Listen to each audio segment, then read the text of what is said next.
So I'll just read this here really quick. Fargo Police Department is seeking the community's help in reducing the occurrences of overdoses by seeking help for addiction and reporting illegal drug activity in their neighborhood.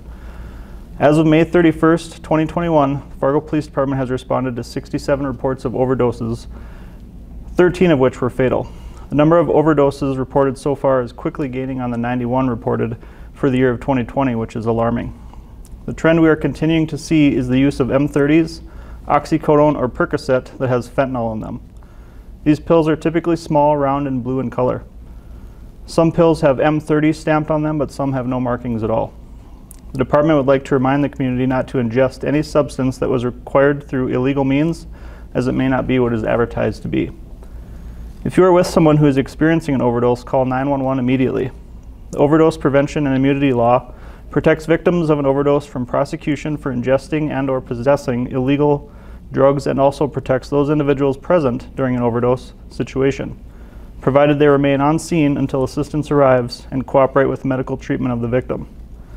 The Fargo Police Department's Narcotics Unit thoroughly investigates all reported overdoses. The purpose of these investigations is to identify people or groups of people who are distributing these dangerous substances to the citizens of Fargo who suffer from addiction, and hold them accountable for providing and/or manufacturing these drugs.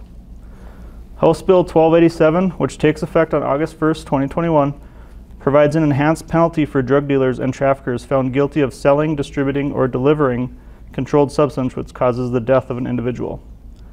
The department is sensitive to the fact that addiction to opiates is a very serious problem and is extremely difficult to overcome. Addiction and overdoses are a community-wide problem, and the department is asking for your help in order to reduce the occurrences we are seeing and save lives. If you or someone you know is suffering from addiction, please seek help. Narcan is available free at the Harm Reduction Center located at 510 5th Street North.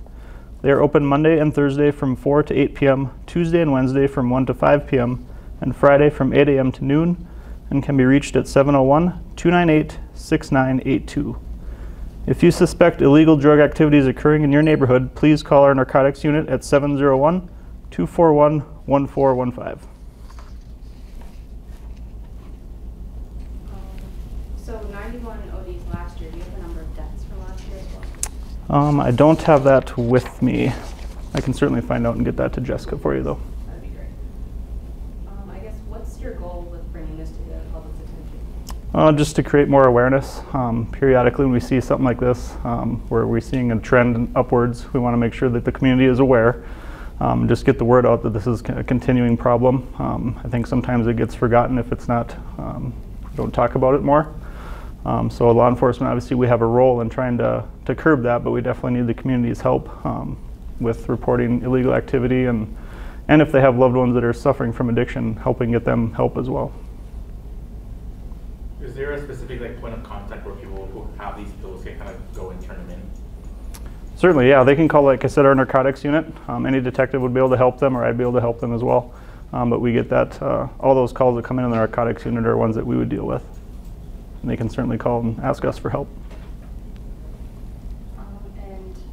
Okay, let's say somebody calls and they're with them, because the law, I know they're immune or whatever, but can you kind of explain that in like layman terms to somebody who's watching? Like if they call and they have someone overdosing, what does that mean for them? Basically it means we're still going to come and investigate it, but they're not going to be able to be charged with any crimes related to possessing or ingesting.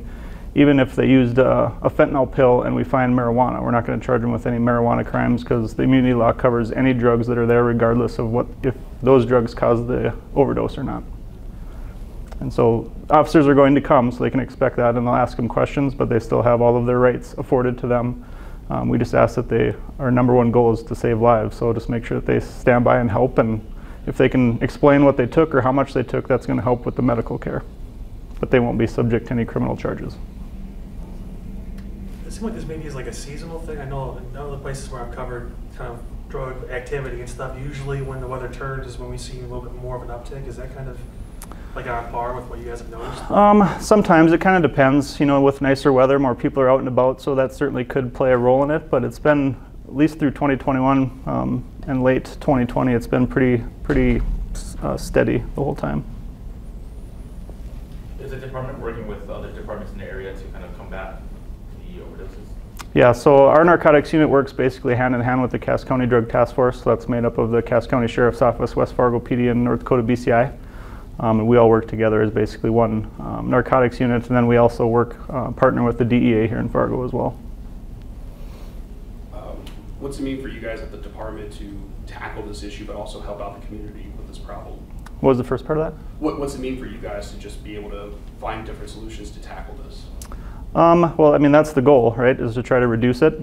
So for us, like I said, law enforcement, we have a piece of the enforcement side of things, but we're also, like I said, sensitive to how addiction works. Our goal isn't to put users or people that are suffering from addiction into jail for long periods of time or anything like that.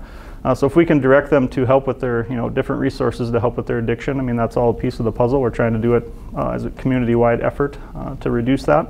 And like I said, our goal is to save lives.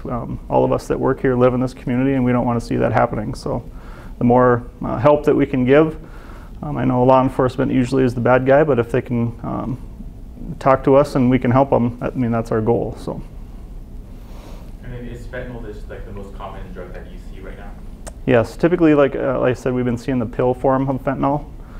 Sometimes people that take them think that it's not fentanyl. They'll think it's a Percocet or an Oxycodone.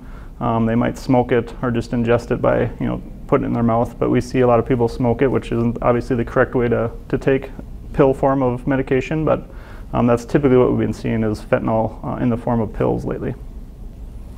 And just in your words, I know fentanyl is very dangerous, but just explain to someone who's watching, like, how much do they need to make it deadly? Not very much at all. I think fentanyl is typically, when it's prescribed, is measured out in micrograms, which is a tiny amount. So it doesn't take very much to put into a little pill, and it would be deadly. And they might not even know that fentanyl's in there.